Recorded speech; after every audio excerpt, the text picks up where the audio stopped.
So you think our buddy Steve is in Atlantic City right now? I hope. That'd be awesome. Cool. We have a listener who's in Atlantic City, maybe. I mean, the most shocking part of that is that we have a listener.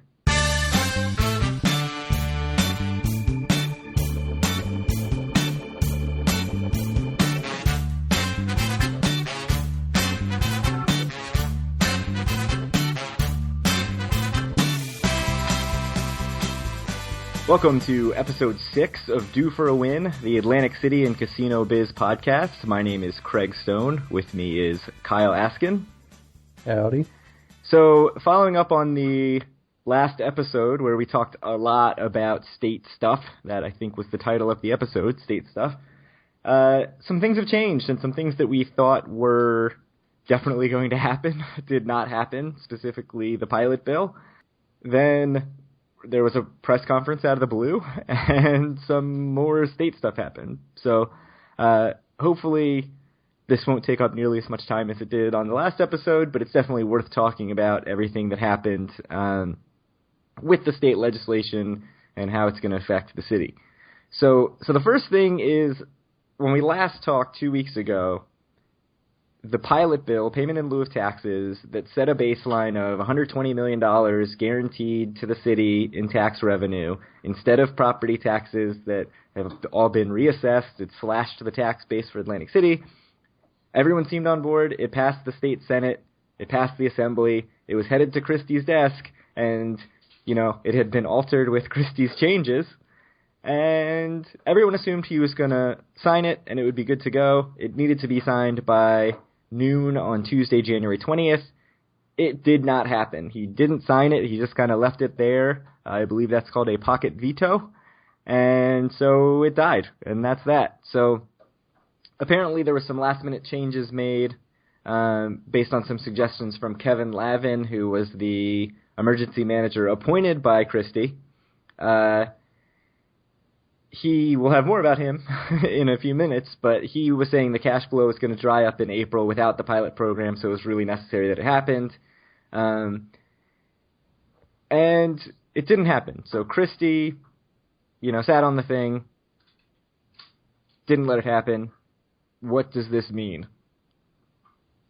Well, I mean, we can get to what it means in the future, but at the time, I mean, because, more information has come out about what it actually meant. But at the time, I think everyone was completely shocked because, like you said, Chris Christie was the one who suggested the changes that the legislature made to the bill in the first place.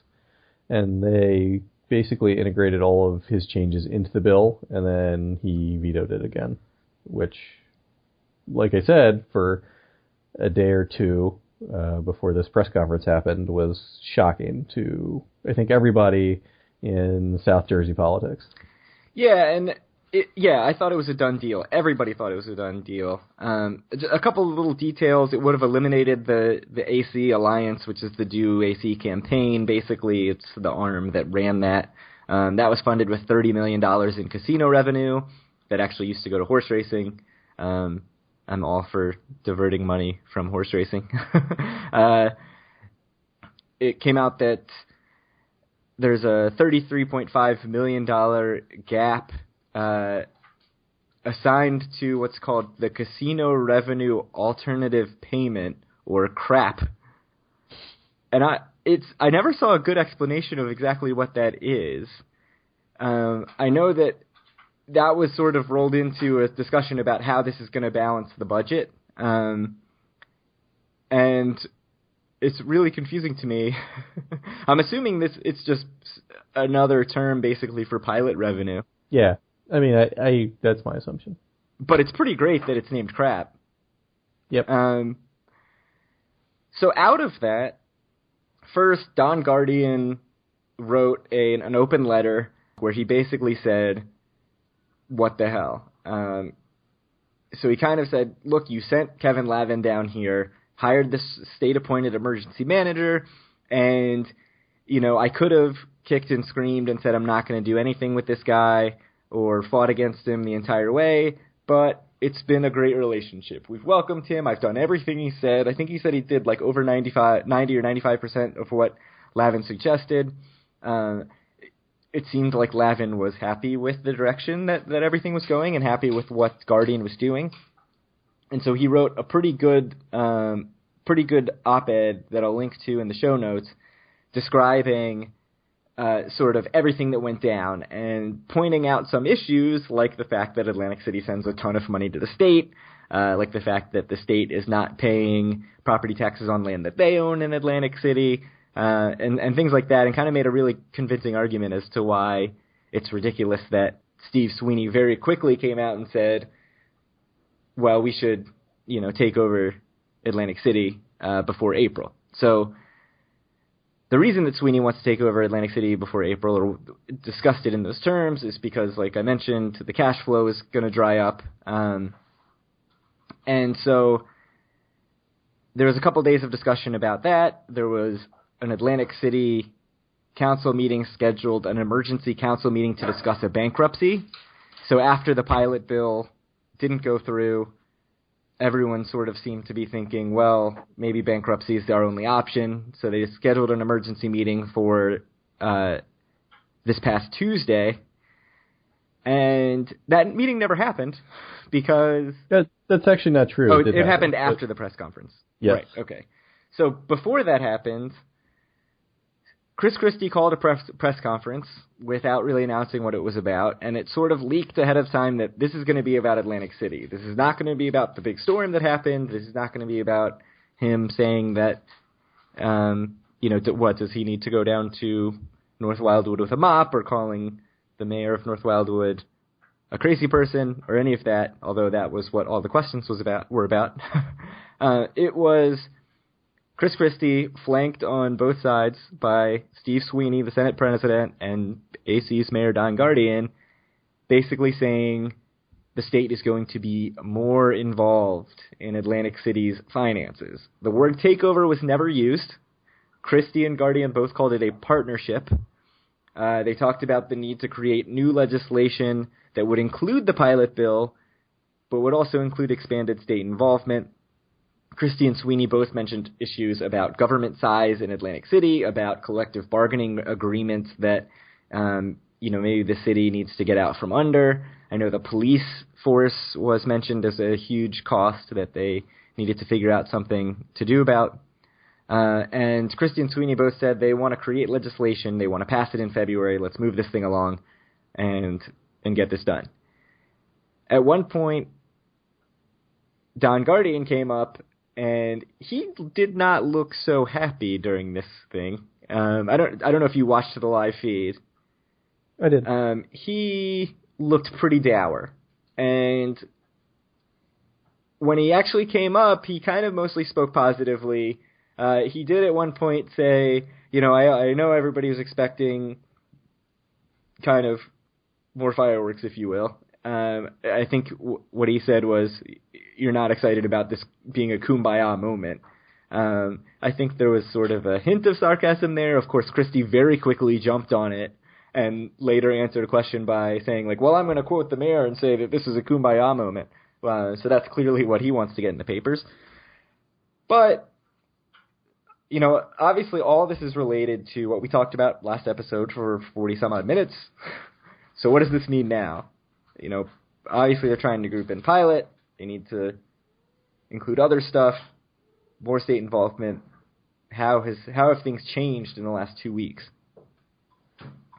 So I think the short answer, honestly, despite us just, talking about this for 10 more minutes or whatever, and there apparently have been a lot of news about it, is not actually a whole lot has changed. From what I've heard, basically what this bill that's going to be introduced is going to do, allegedly, is it's going to, quote-unquote, increase state involvement in Atlantic City's finances, which, honestly, the state had full control of Atlantic City's finances already. So, it's going to give them more direct control over some things, whereas before they just had basically the right to tell Atlantic City, you can't do that. It's going to basically have a version of the pilot bill in it for Atlantic City. So I don't actually think that much has changed. I mean, the state probably is going to have slightly more control over Atlantic City than they did before, but from everything I've heard, it's going to be a lot of the same stuff that was going to happen before this pilot bill got vetoed. So the word takeover was never used in the press conference. Is this a takeover? From what I've read and from what I've heard, and not just from Don Guardian, from everyone involved in the local Atlantic City politics, they all seem to be reasonably happy about this. So I'm going to say no, it's not, simply because if it was, there would still be these huge problems.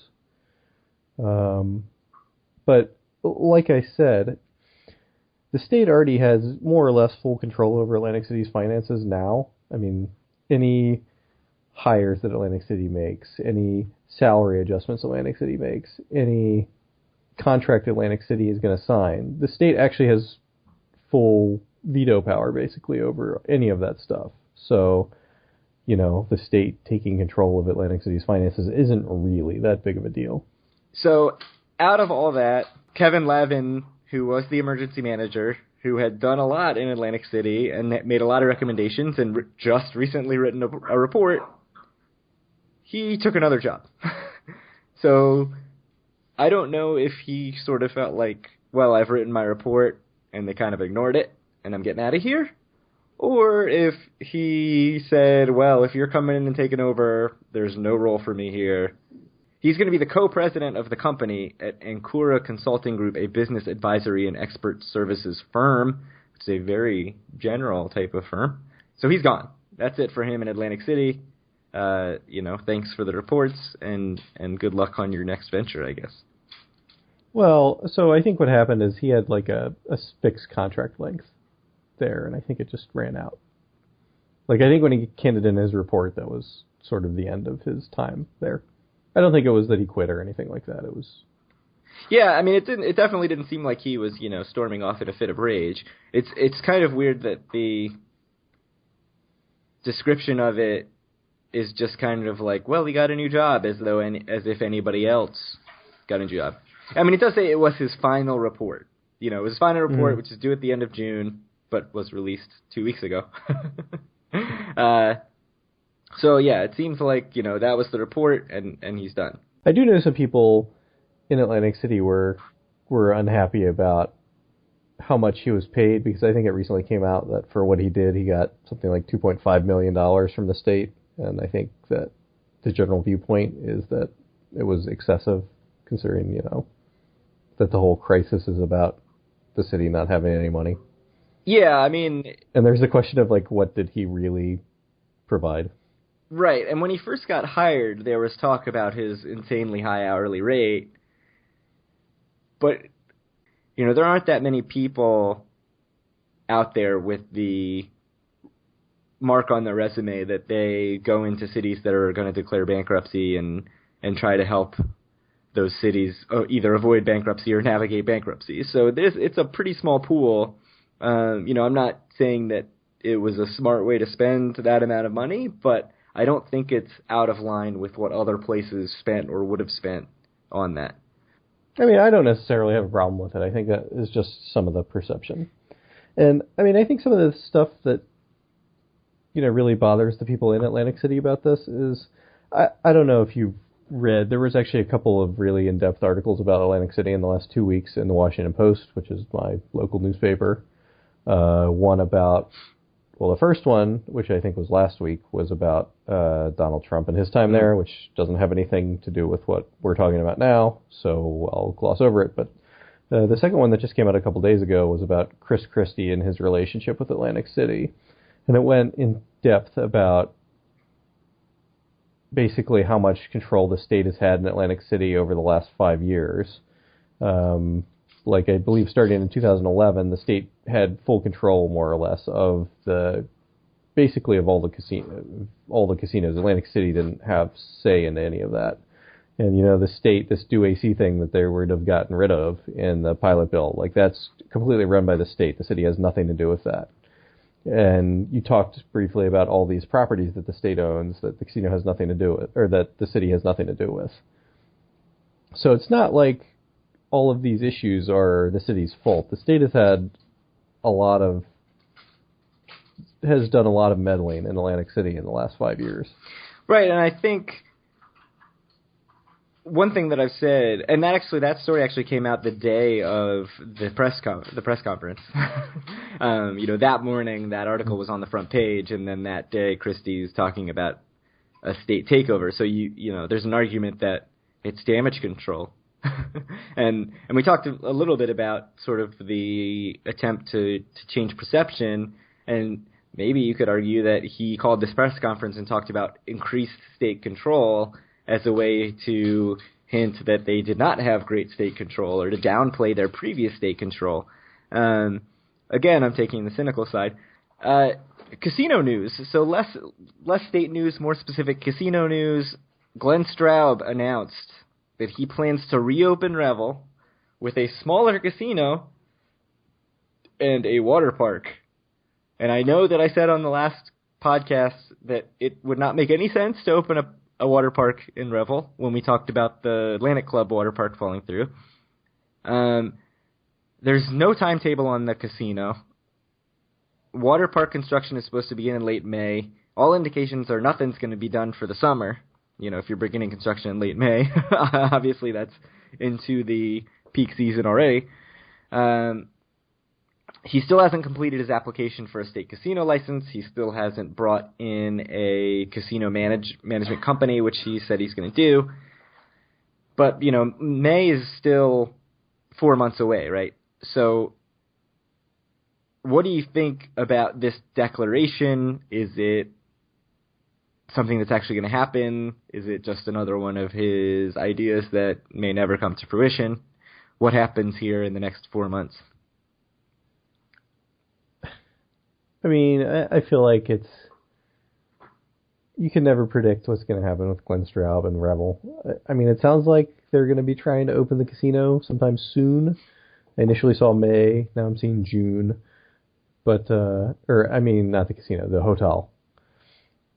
But it seems kind of strange to me to open the hotel with, no casino, no anything, right? I mean, you might have a few food places and maybe a couple bars, but I don't know. It just seems strange to me. Well, one way to deal with the tenants would be to tell them that they can have their leases and that he's opening the hotel with no casino or other attractions, and they're more than welcome to open and just bleed money. Right, and even worse, there's not even a showboat. I mean, there's just nothing up there. So let's suspend our disbelief for a second and ignore that he has 4 months to change his mind on this. What do you think about the plan? About a smaller sort of boutique, if you will, casino and a water park? I don't know about the water park. I mean, it could be good. I mean, he's got a lot of hotel rooms to fill. And certainly, with the previous administration of the casino, the size casino they had before was far too big. Because, I mean, there were times when we were in there that employees outnumbered patrons. Yeah, and there are also whole swaths of empty floor. Not necessarily on the casino floor, but if you walk up towards the bathrooms upstairs around the poker room, you'd just be wandering this empty space where it seemed like no human had ever traveled.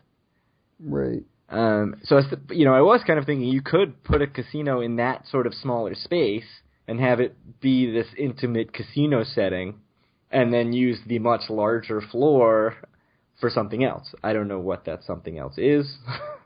I don't know if it's part of the water park, or if it's like this now thing that everybody's talking about in Vegas, which is like this kind of loungy, millennial-centric space where people just hang out, and maybe there's a blackjack table if they want to gamble, but hey, if you just want to sit on a chair, that's totally cool. I don't know if that's the way it goes. I originally, obviously, was super skeptical about the idea of Revel having a water park, just because I feel like it's so big and so nice that it seemed like an odd investment to spend that much changing it that much. But the more I think about it, the more I think I do think it makes sense to have a much smaller casino, like you said, and it needs some sort of attraction. Like this idea that you can bring families to this water park in this really fancy hotel, and then, the kids go to bed, and maybe, dad or mom can go down and play some craps or play a little blackjack or play some slots. That actually doesn't sound like a bad business model, especially if you can incorporate the beach in some way and really make it this full experience. My concern is whether or not they can do it without it seeming like it's just these things stapled together. Like, here's a casino, here's a water park, here's some nightclubs, and just throwing everything together, kind of the way I feel that T Street was in the playgrounds, but actually making it good and feel cohesive and feel both inviting to families, but also with this adult sort of thing. Yeah, I mean, I think that it's important, right? I mean, and that I'm very high on the Revel property itself. I really enjoyed that property when it was around.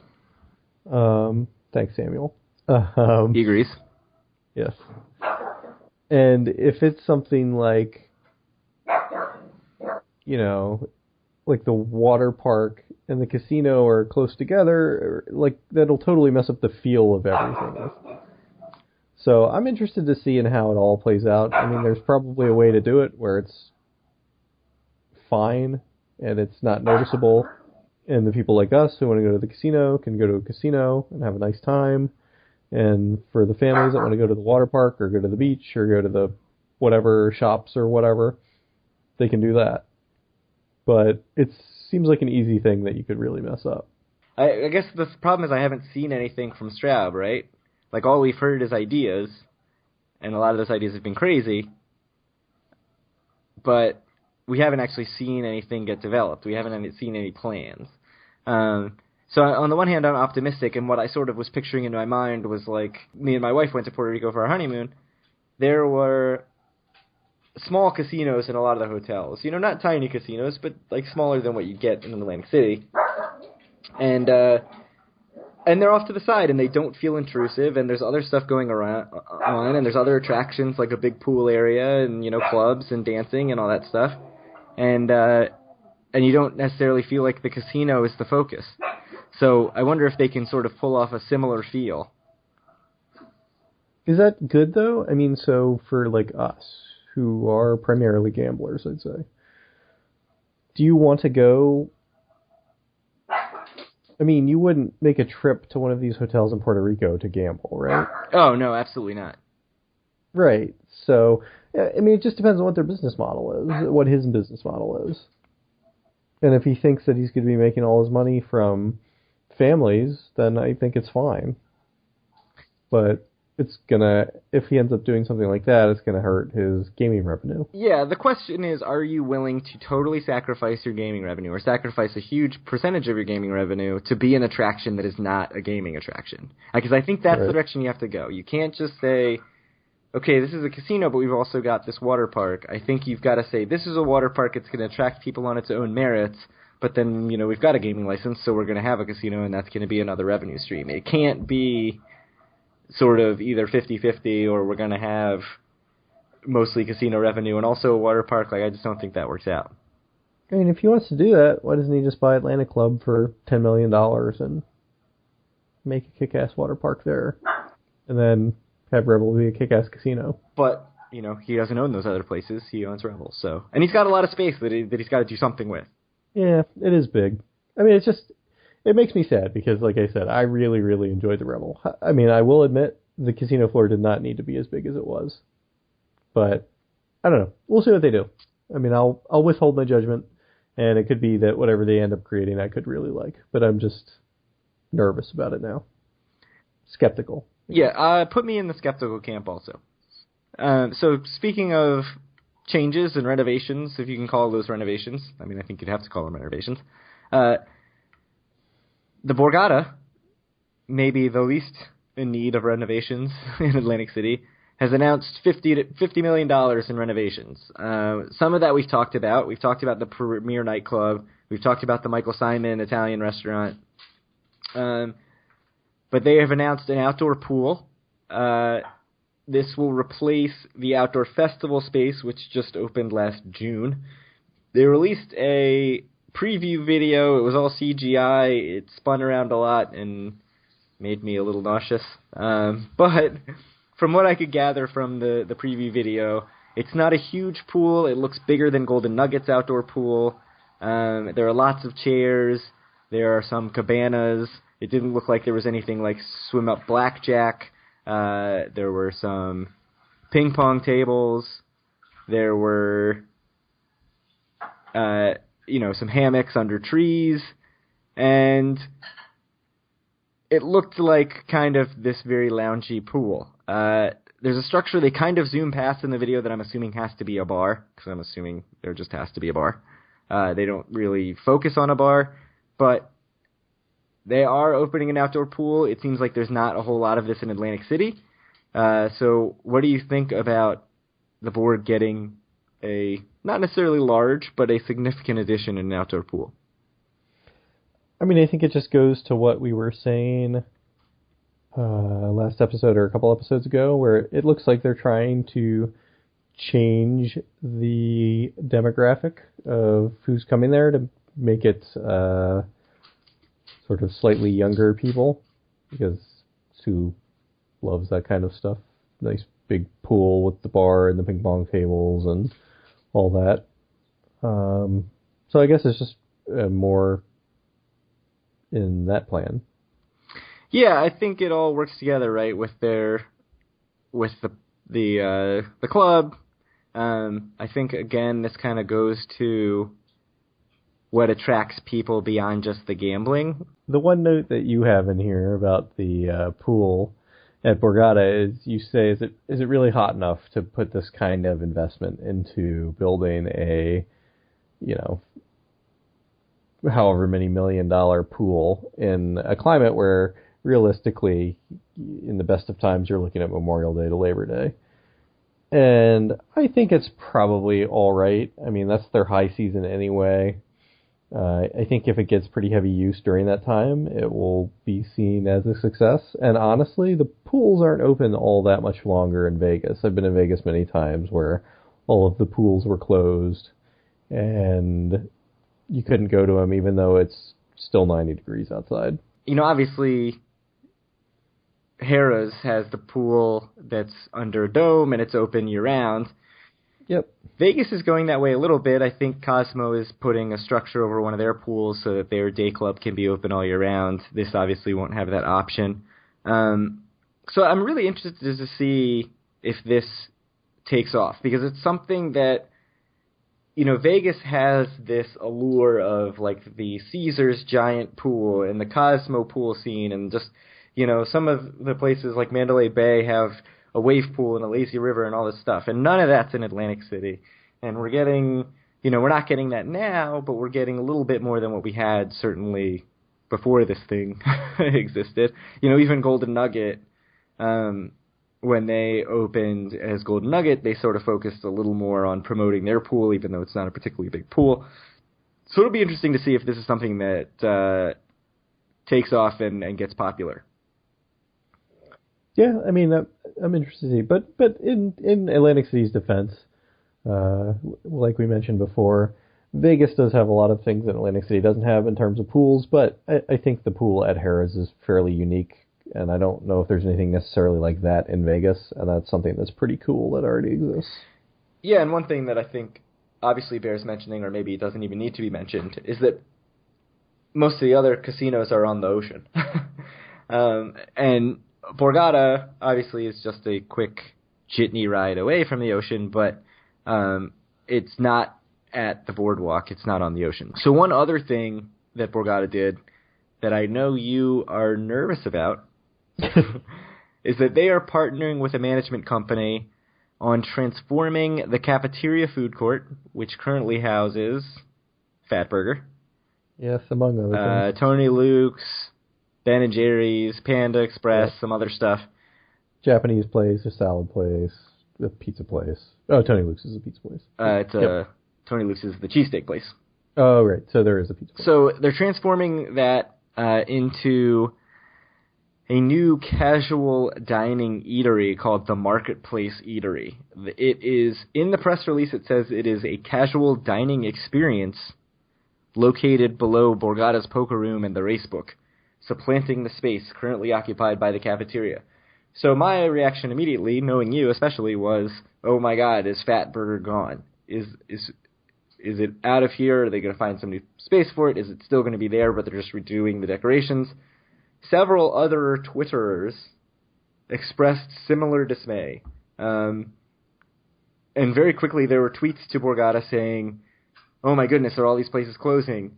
Someone whose Twitter handle was almost as special tweeted, it would be a colossal mistake to close Fatburger, Panda Express, and Tony Luke's.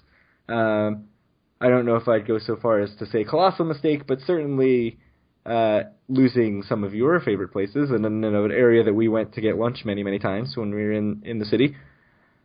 So what do you think about this? What do you think about this decision? I mean, I think in a vacuum, I don't know. I mean, they haven't actually announced exactly what they're going to be doing, what's going to stay, what's going to go. I mean, they can't make that whole place one place that's a casual eatery because it's humongous. I mean, I don't think they can anyway. Maybe they will. But, you know, on a personal level, I like having the Fat Burger in Borgata. I think for within a year or a year and a half, if they end up closing both the Fat Burger and the Earl of Sandwich, which is gone since Showboat is gone in Atlantic City, that will make me very, very sad. Yeah, I definitely, my immediate reaction was that it's a fairly nice cafeteria as is.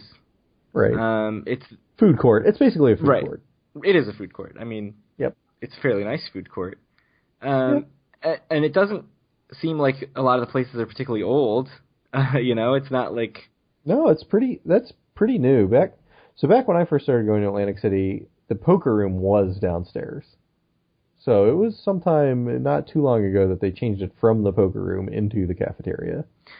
So on the one level, I understand it because it's a big space, and when you're down there, there are all these unused tables. You know, it feels like they could have a third of as many tables as they have down there. And there's a very large space that I'm guessing is probably a artifact of it having had the poker room.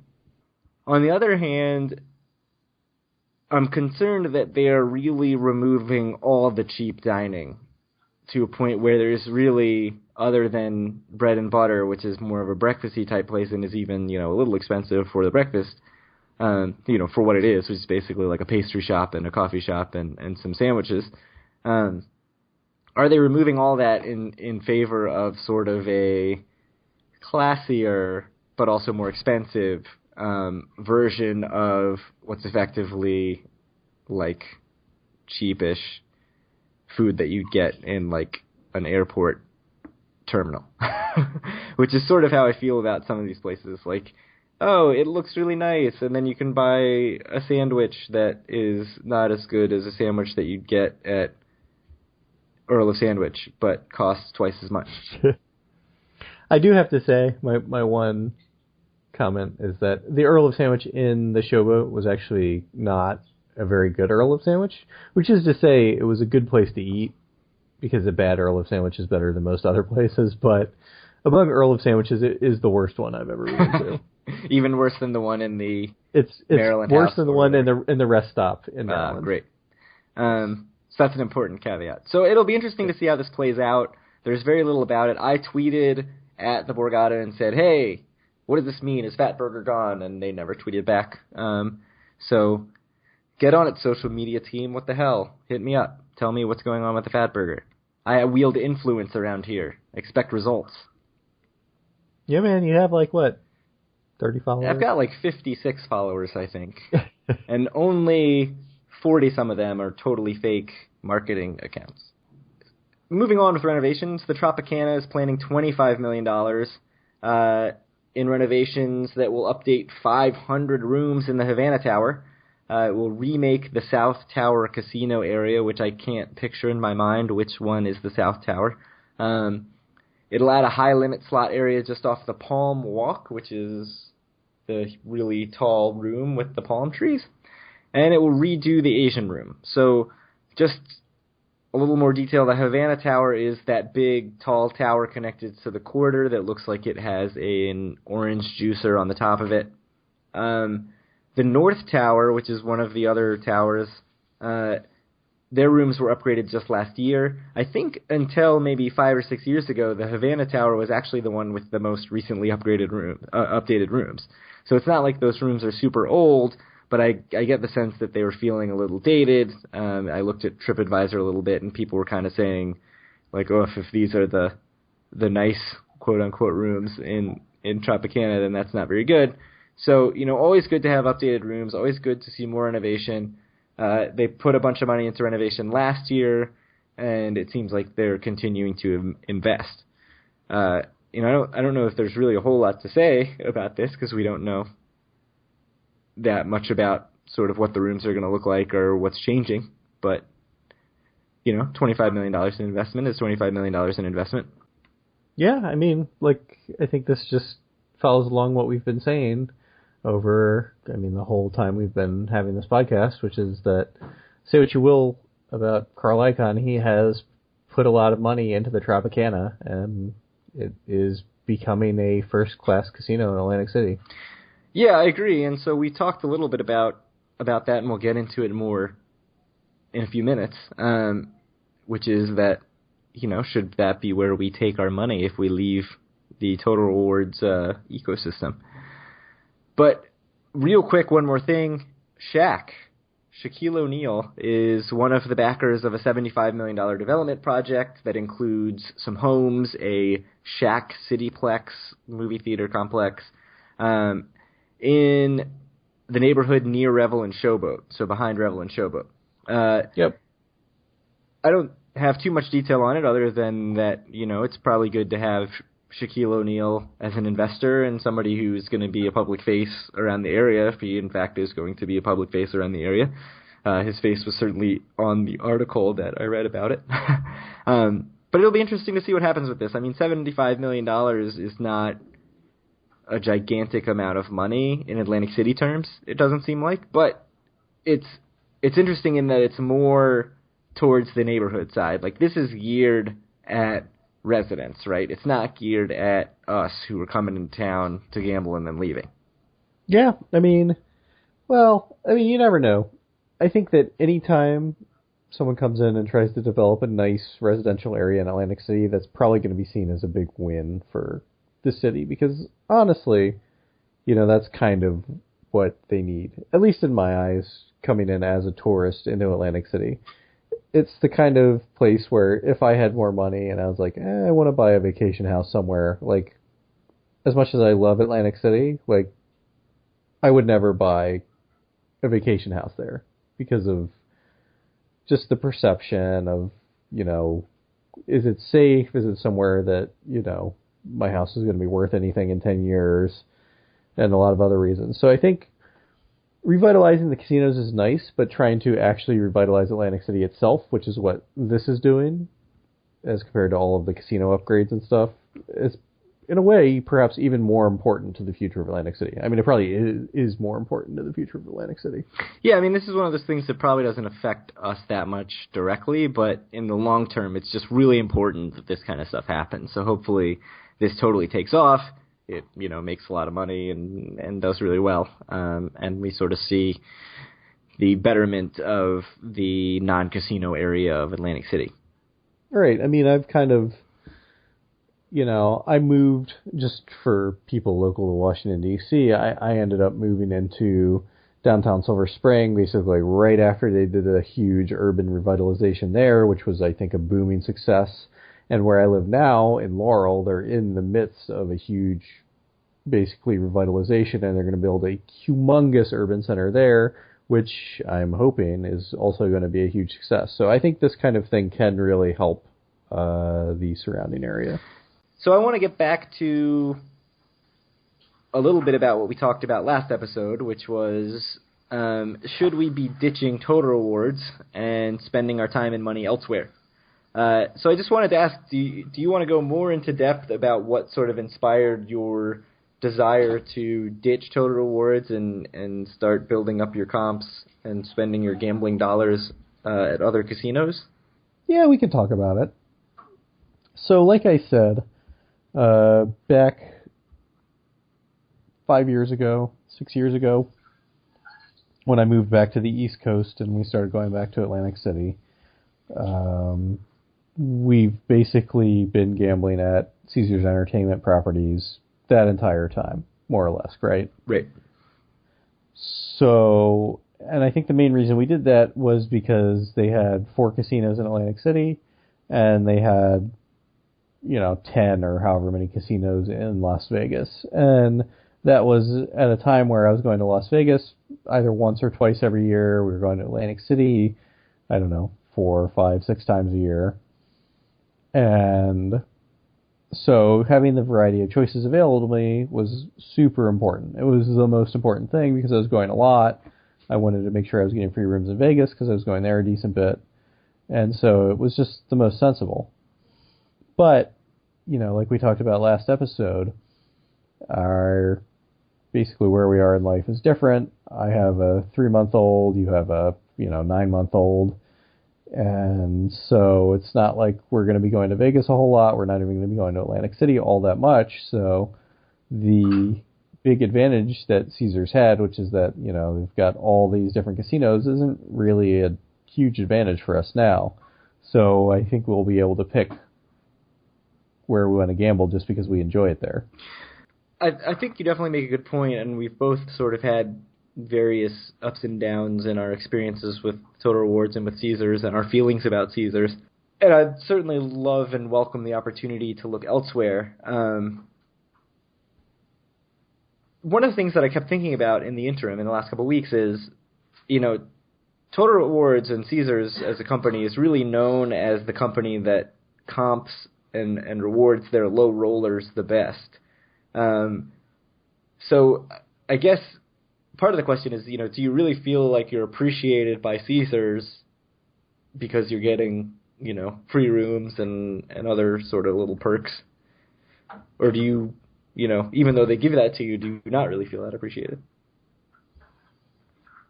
I personally feel appropriately appreciated by Caesars. I mean, even though, okay, so let's go into some background, which I've mentioned a few times during the podcast that I am Diamond.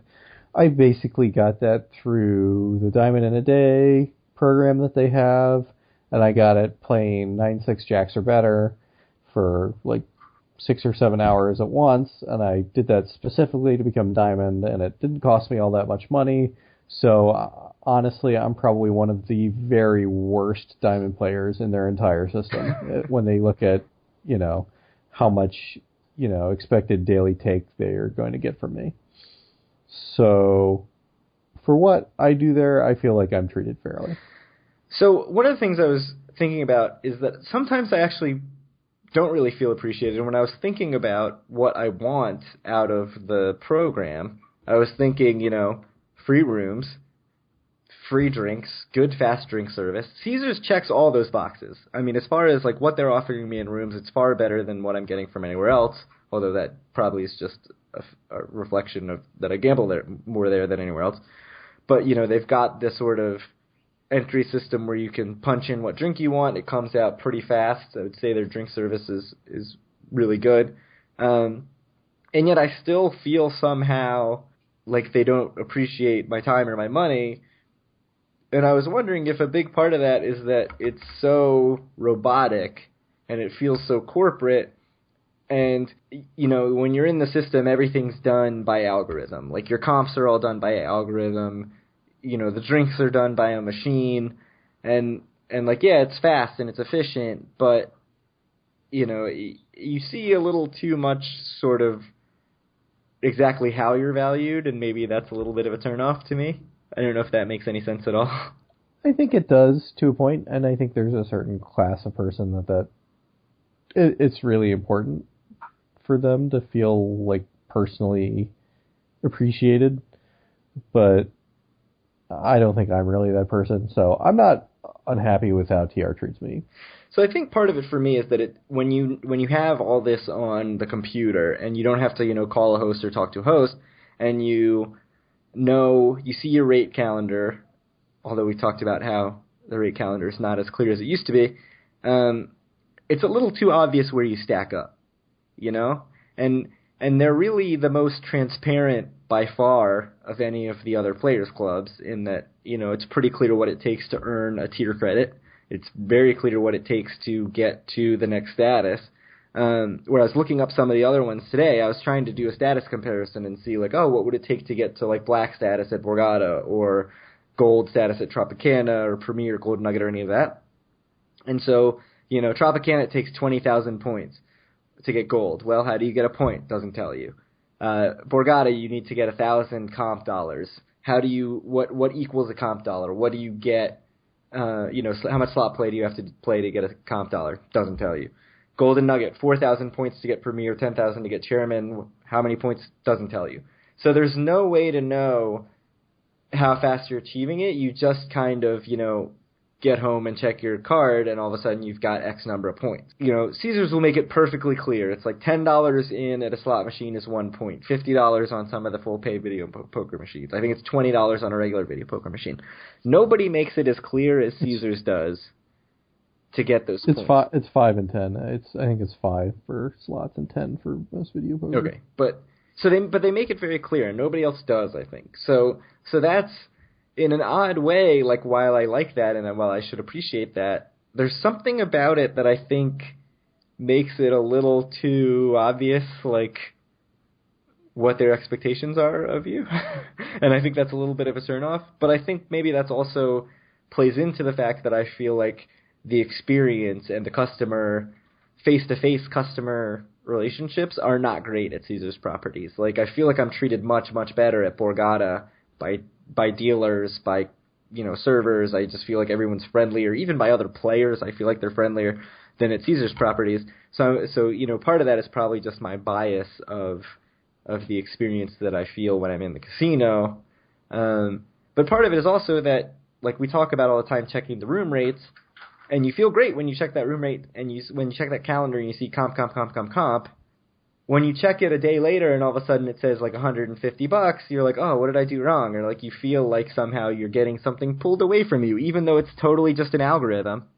And part of it is also that, Borgata's room rates don't change that often. Tropicana's room rates really don't change very often at all. If it's basically whatever, $59 on weeknights and 100 something, or maybe more than that on weekends. And if you check a week later, it's going to be the same. Total Rewards, you check later that night, it may not be the same.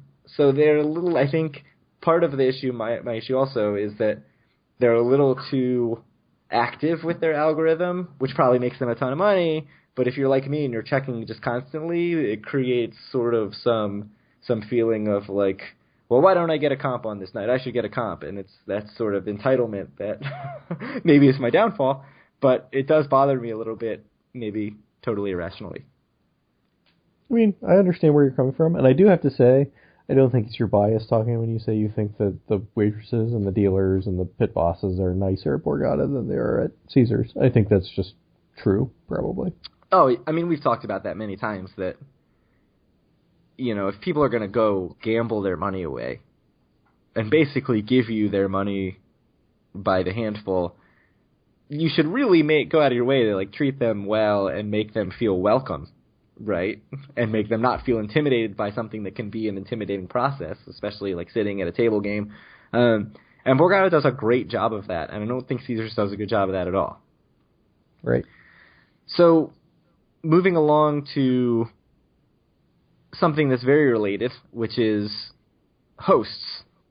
So we had our first listener email from Steve, who is a listener who hadn't been doing the casino thing that much until he went on a golf trip in July. He really caught the bug. He's been back about a dozen times since then, which is, I've been once since July, so he's really, he's hitting up Atlantic City pretty regularly. He said he only really gambles at Caesars Properties because sometimes he goes with a friend who has a host at Caesars, and they get comps in the best tower, they get their food taken care of, they don't even see a bill probably. They get money left for them to go play golf at the Atlantic City Country Club. But he felt like, while that's great on an individual level, he's not all that happy with how he, as his own player, is getting rated. and his accumulation of credits. So he said he plays mostly craps and 3-card poker. So this is a quote from his email. Caesars gives me free rooms at either at Caesars or Bally's pretty much whenever I want to go down, but that's where they stop. I also don't get the Centurion or Ocean Tower as often as I would like. That's something that I can definitely relate to, although I'm not playing at the levels that he's playing. When I get Caesars comps, it's all Temple Tower. It's no Centurion Tower, no Ocean Tower. I'll get Bally's pretty regularly. I'll get Harrah's pretty regularly, but not the nice towers like we talked about, not the Bayview or Waterfront towers. So, if you're gambling a lot of money, that's very frustrating. And that's where having a host comes in, right? As a host can give you an explanation, or they can tell you, oh, we'll work something out, right? Right, you forwarded me on the email that Steve sent us. Thank you very much, Steve, for sending us the email. It's very exciting. It's our first one. But I think for the levels that he's playing at, getting a host probably makes a lot of sense. And, while I'd say I think that the casinos are all generally going to treat you about the same, clearly there's going to be some variance from casino to casino, how well they'll treat a certain player. And I think that if you're the level of player where you can get a host and get free deals basically whenever, I mean, it's certainly in your best interest. If you just like playing your games and you like going to the steakhouse, you should do what's best for you and try to get the best deal that you possibly can. So what he did that I thought was really cool was that he went out of his way to find a host. He went on LinkedIn, found a host at Golden Nugget, and sent him a message, and this is again from his email. I simply told him I'm not looking to waste his time. I told him how frequently I've been visiting AC, how much I bring with me, my average bet, and how long I normally play for. I stated that I was looking for a new casino to gamble at, and heard good things about the Golden Nugget. He invited me to be his guest and said that based on what I told him, he would take care of my rooms and food. So to me, as someone who's really a low roller, I had never even considered the option of reaching out to a host and trying to say, hey, look, this is what I bring. I'm not happy where I'm gambling at. You're a little higher level than I am, certainly, obviously, because you have diamond status. So he also said, I just want a clean room to sleep in, comparable to the Centurion Tower at Caesars, and somewhere to get a good steak. I want to be able to call him and say, hey, I want to come down this weekend or next weekend. What's better for you? And not be hassled by booking my room online. That is a really interesting thing to me, because I am somewhat averse to talking to people on the phone if I don't have to. And also I think it's really the thought of, oh, what's better for you this week or next? Like, I'm so used to just frequently checking Caesars that I would never even think, like, oh, hey, what works for you? Like, I'll come when you have availability. Because Caesars is very, very clear with me, just based on rates. Just like, here you go, here are the rates. Do you want them or not? So he's going to Golden Nugget he said, as of this email, he's going in 2 weeks, which should be right around now. He might be there tonight, maybe tomorrow, I don't know. I'm really interested to see, I hope he writes back and says sort of how the experience with the Golden Nugget host went, how he feels the experience differs from Caesars. Because I don't know how you feel, but my thoughts about Caesars are that they have sort of gone out of their way, except for the very, very high rollers, to do this sort of host by algorithm, where, look, we don't need to spend money on hosts because we can give you the same offers that a host would give you, even more accurate to your play level, meaning more beneficial to us and possibly more beneficial to you, by having a huge database and having algorithms that are poring over that database and figuring out what you want, what will get you into the casino, what's the best offer that will get you here. So I'm interested to see how that differs with Golden Nugget and how he feels his experience is different. So there's a bunch of things there. So first, your idea that Caesars is trying to save money on hosts by doing everything through the algorithm, I don't necessarily think that's true. I mean, I don't think that... I mean, neither of us have ever worked with a host because, honestly, we're not at that level of play.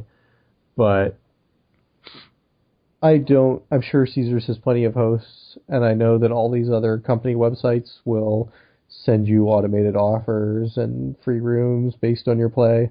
So I don't necessarily think that is true. I mean, it could be. I don't know, because like I said, I don't work with hosts. I don't know how many hosts Caesars has compared to other casinos. But I'm not sure that's necessarily the case.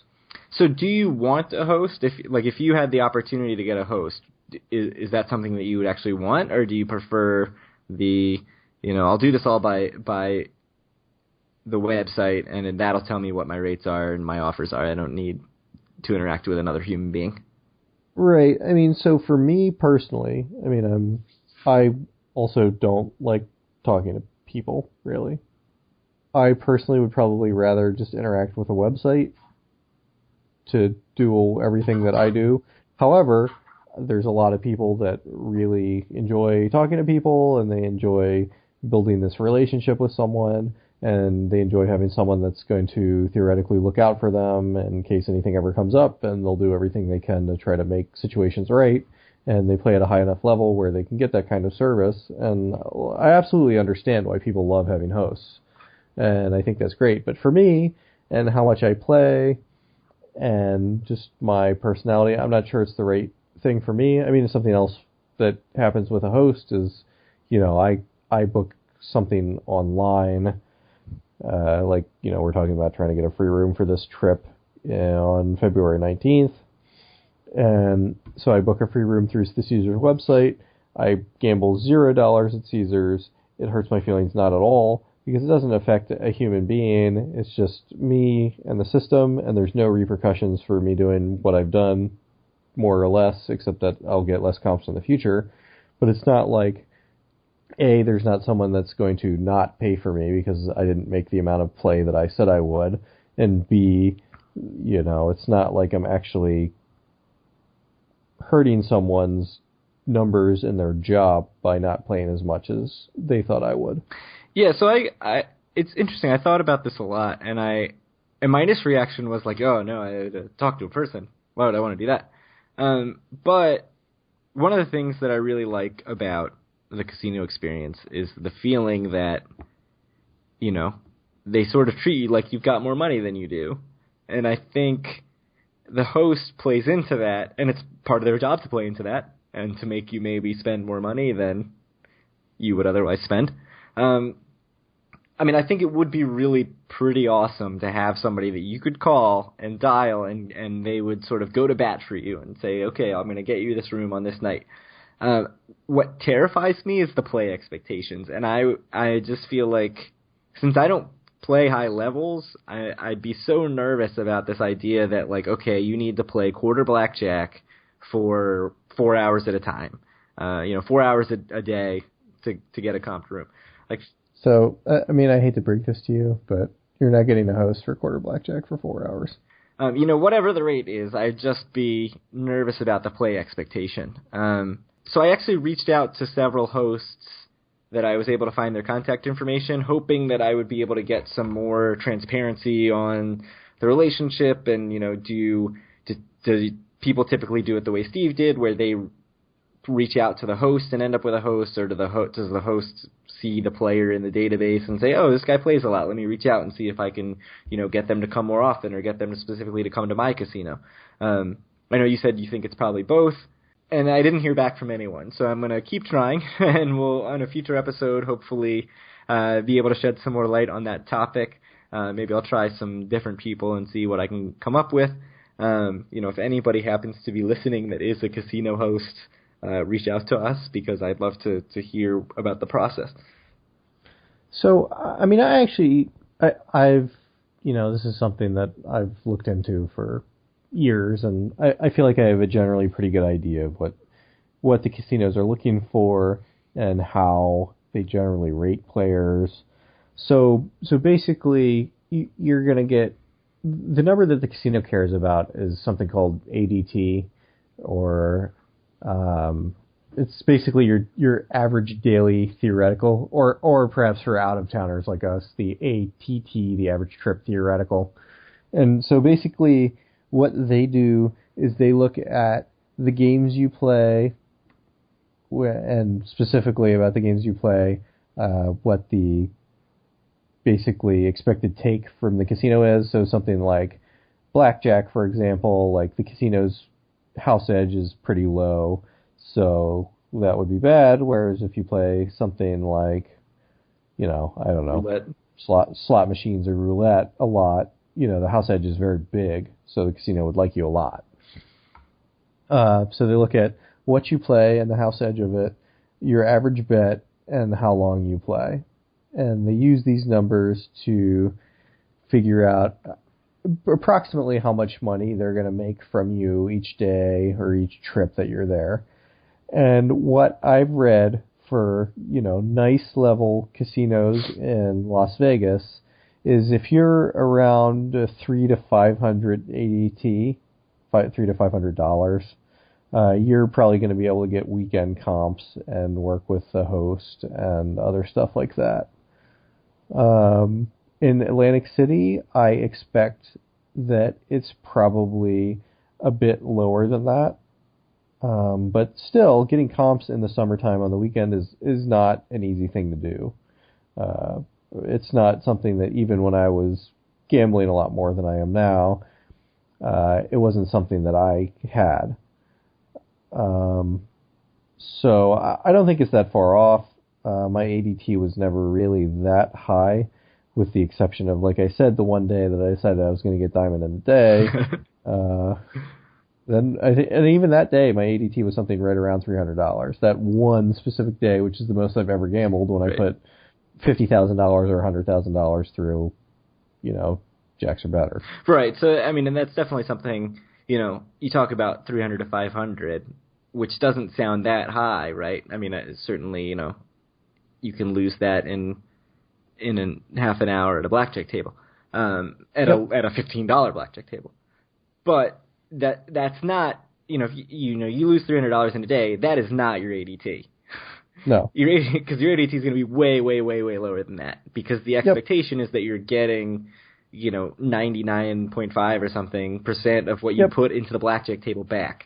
So just because you have shitty luck, it doesn't actually mean that you're, deserve a host, effectively. Right. So, yeah, I think, like, the general rule of thumb is to be at the level of play that they're really looking for, to be able to get the comps, whenever you want. It's like, if you're going to play blackjack, it'll be like $100 a bet for 4 hours, and you'll probably be there. So hopefully we'll get some more information direct from the host's mouth, if you will. So Steve also had a few questions that we can go through here. I know you've got to go in about 10 minutes, but so he asked, first of all, what games do we normally play, and how do we feel our comps rack up from them? I know for myself, I play the majority of my time on jacks or better, and slots, which are very transparent. It's very clear what points you're getting for your play. Especially at Caesars, it says right on the machine how much you have to put in to get a point. So that I don't think is all that useful. We also play Pai Gow Poker and Pai Gow Tiles. Those are certainly table games I play the most. I doubt I'm even getting rated at the levels that I'm playing on Poker and Tiles. Although I'll say there are times where I go to Borgata and all I do is sit and play Pai Gow Tiles for a couple hours, and I've got a few bucks in comps, so they're rating something there. They're not Mirage. They're not MGM. Well, yeah, MGM, who will just tell you don't even get out your card if it's less than what, $25 at the yeah. That was ridiculous. I play a little bit of craps, but not very much at all. Very rarely play poker. But what about you? I think you play certainly more table games than I do. So how do you feel like at the end of a trip? How do you feel like you're rated for the table games that you play? So I will say, generally speaking, regardless of what table game you play, you're not going to be rated that well for most table games. If you really want to rack up comps, the way to do it is to be a slot player. I've put by far the most money into, video poker machines probably throughout my time in Atlantic City, but they're honestly not rated that well depending on which machines you play and which casino and how they end up rating them. But slot machines are really how to get comped very well. If you're going to play table games, it's basically the opposite order of like how good the house edge is. You're going to get rated great for roulette, and then it's going to go to like, 3-card poker, Pai Gow, craps, and blackjack. And, Though a few of those, it depends on how often you're making side bets and what you're betting on and stuff like that. Right, and then, all the crazy games that you've never heard of, like Let It Ride is pretty popular, Caribbean Stud, and then all the variations of those things, like Texas Hold'em, like those things... Mississippi Stud. Right, like those things are probably rated pretty well because... 4-card poker. Yes, they're not, the odds are not in your favor. Yes, none of them have very good house odds for the player. So the next question he asked is, what are the different cards at each casino give you access to, and which casinos do the most for their players? That is a tough question to answer. I think generally the cards kind of give you access to the same thing, and it really depends on your tier level within the casino what you get out of it. I would argue that, just because I know Caesars the best, Caesars will give you a good amount, and you know where you stand, which I kind of said is a down point, but also it's very clear what you're getting comps for. It's very clear what you're racking up points for. Borgata, on the other hand, I don't gamble at Borgata nearly as much as I gamble at Caesars Properties. They are extremely, extremely generous with match play, which I'd rather have match play than $10 in slot play. So I would say that, maybe not in terms of rooms, but in terms of gambling credits, Borgata is much, much better to me than Caesars is. We talked about how we gamble so much at Caesars, so it's not like we can really give great comparisons here, but I don't know, what is your experience with the different cards? So I have a couple points. So first, Borgata, when you first sign up in their system with your card, they let you choose whether you want free slot play or match play as your rewards. So you get to make that choice yourself. Second, specifically to you, Craig, if you have $25 in free slot play or $25 in match play, they're basically equivalent to both you and the casino. So the crazy thing is, I get It's just a mental thing that makes you think that they're different value. Right, so one of my complaints about Caesars is that I don't get $25 in slot play at Caesars. I get maybe they claim it's $25, but I'll get you can get $5 on Thursday, Friday, Saturday, and another $5 on Sunday, Monday, Tuesday, and another $5. It's all spread out in a way that makes it difficult. And then there's all these exclusion dates, and it's okay, it's $5 freaking on a slot machine that I'm getting nothing from. Just say here's a $5 coupon at that point. Well, that's fair, and that's a fair argument to make.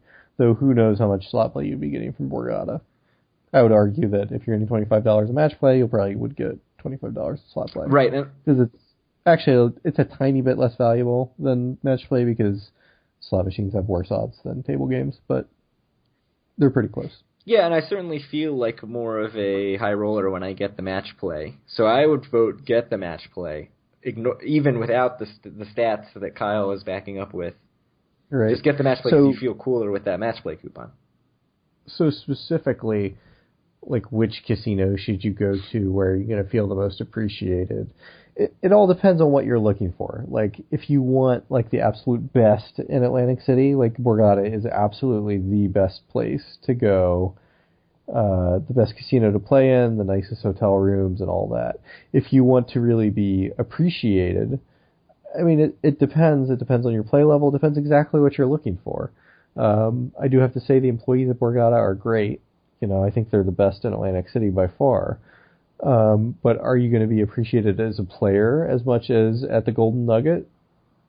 Probably not, because, Borgata makes so much more money than Golden Nugget does, so that the level of play that you provide might not be nearly as important to Borgata as it would to Golden Nugget. So it just depends on what you're looking for, and I would suggest that people, if going to Atlantic City frequently is going to be something that you do, you should shop around, basically, and see which casino you like the most and figure out where you're going to play. Yeah, and I think that's really a discussion. I had a whole diatribe written up about this, actually, about the casinos in Atlantic City being very corporate and not feeling very personable.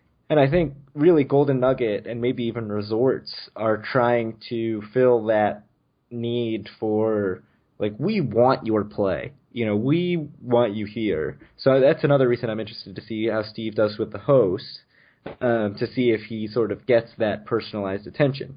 So a couple other quick questions. He asked, how to get to the level of working with a host. We touched on that a little bit. How is the player rating figured out? As I mentioned, a lot of the casinos don't want you to look and see their special sauce. They don't want you to know the recipe. And so I think we covered that pretty well, to as much as we could. So the last one is kind of a tough one to answer. It's a very personalized question, which is, how do you get the most out of your gambling trips?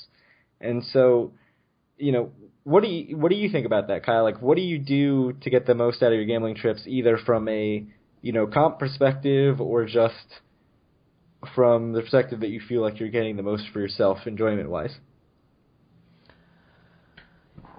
I mean, this is going to be the same as my last answer, but that's going to mean something totally different to every person. There have been times in my life where the most I could get out of my gambling trips is by just going and gambling the entire time I was there. There were times in my life where, going and getting a nice meal and, relaxing and going shopping is how I get the most out of my trip to Atlantic City. It depends on what you want. So I think it's going to be different for every player. Yeah, I agree with that. I think it's sort of figuring out what your sweet spot is, and that's something I feel like I've been pretty bad at doing, actually, is figuring out, how to divide my time. And I've certainly sort of thought of more things that I want to spend my time on. One of the things that I would say is if you're not at a level of working with a host and you're not at a level where you have set expectations on you, it's just forget about the comps. Play where you want to play where you enjoy the casino. I mean, for me, one thing that I would say more than anything is, like, I love Tropicana, and I spend so little time there because I feel like I'm so stuck in the ecosystem of Caesars. Like, no, just go where you enjoy it. Go play where you enjoy it. Another thing that I keep telling myself to do is sit down at a bar and pay for a damn drink. Like, it's so easy to get caught up in this idea of, I don't pay for the drinks are free, you just sit down at a slot machine. Yeah, and between when you place that order and when you get a drink, your drink has cost you over $20. That's one thing. Don't feel pressured to just gamble all the time. Which maybe, unless you enjoy it, which, we certainly had trips where we've just gone and it's been like wall to wall. Sitting at tables, get up, go to another table, get up, go to another table. But if you're not feeling the gambling, sometimes don't feel like you have to do it. Go sit and get food. Go just wander around and take the experience in. And it's, like you said, just figure out what's in it for you and what you like. And don't feel beholden to the comps. Don't feel like you need to get X number of teeter credits, in the trip for it to be successful. And that's a tough thing to do, when you really feel like, if you're like me and you feel some sense of superiority when you see comp in your rate calendar, it's tough not to feel like, well, if I'm going to see that comp in there again, I need to make sure I get these tier credits in there. Like, just don't worry about that. Like, the rooms are cheap anyway. Like, don't think about that. Yeah, I mean, it's a vacation for you. Do what you want to do. And, Craig says don't feel beholden to gamble the whole time, but believe me, there was a lot of times in my life where that's really what I wanted to do when I went to Atlantic City or Las Vegas, is I wanted to go and I wanted to gamble 16 hours a day and then go to sleep and wake up and then gamble 16 hours a day. And that was great for me. I was doing exactly what I wanted to do when I was doing that. And if that's what you want to do, you should do it. If that's not what you want to do and you want to do some other stuff, then you should do some other stuff. Yeah, I mean, I think it's hard to give a specific answer, but sort of the moral of what we've been talking about is just because you're in sort of this cycle of always going to the same casino and you feel like maybe since they give you a comp, you need to go there and then you need to get the next comp and you need to get the next comp. Like, no, man, break that cycle if you can. And we're going to try to do that, I think. Yeah, I mean, I think just spend time where you want to spend time and do what you want to do. And, like, if you have specific questions, I'm always happy to, we're always happy to talk about them. Or if you have the more general philosophical questions, I think we're always happy to talk about them. But, Atlantic City and Vegas, and, you know, it's your personal time and you're spending your personal money, and you should just figure out what it is that you like there, because what you like might be different than what I like, and there's a lot of different places for a lot of different tastes, and, you know, you should just do what makes you happy there, because that's why you're going. Yeah, so, again, email us. I think that's good advice. We're at doforawin@gmail.com. I am pretty much on that email all the time now, constantly checking it for hoping for more emails that we can talk about on the show. You can also reach out to us on Twitter. Our handle is doforawin, just like the show. The website is doforawin.com. If you add a comment there, we will see it. Thank you for listening to the show. We are on iTunes, so search for us there. You can also find the feed on our website or on our Twitter, and we'll be back in 2 weeks with more. All right, great. We'll see you guys in a couple weeks.